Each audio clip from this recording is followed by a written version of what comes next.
Morning there, Craig with Craig's Car Care.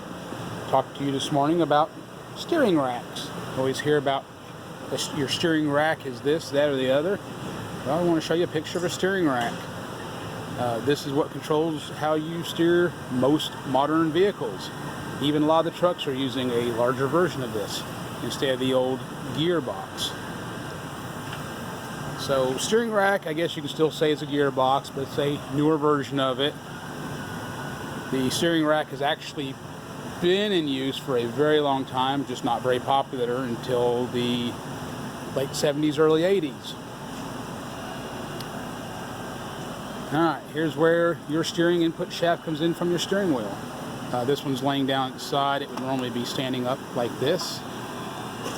These are where your pressure and return lines go to your power steering pump. These are your, what's called inner tire ends. The outer tire end would go out here, pointing up, which would go out to your wheels. And here's the other, this would be the right inner tire end to the right side. And you would have another tire end that would spin onto here, which would connect to a steering knuckle at your wheel. And we'll go over to the other, to the car and talk about that. This is where it bolts to the frame. This one here is being replaced because it has been leaking. It was actually leaking in many places. You see it's wet up here, it was leaking here. Leaking from what these are called the bellows boots. These bellows boots have a tube to equalize the pressure, so when you steer left and right, the pressure in these plastic boots are equalized.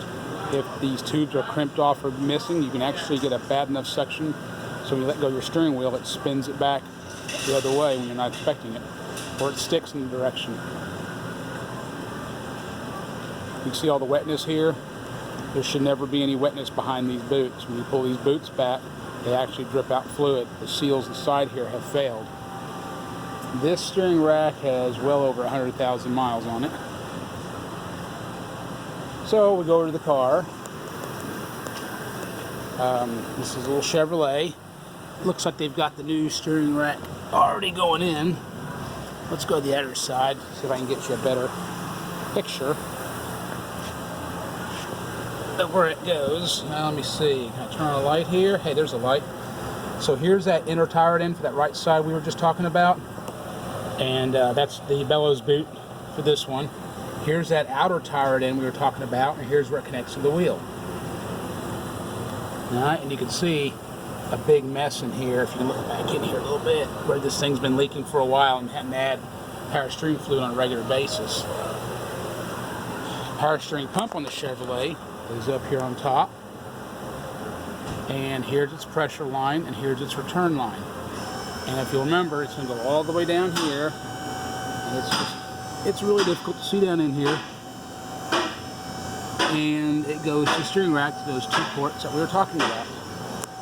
Those lines swirl around and go to here. So if you're wondering about a steering rack, that's the general idea. Thanks for watching. Craig's Car Care.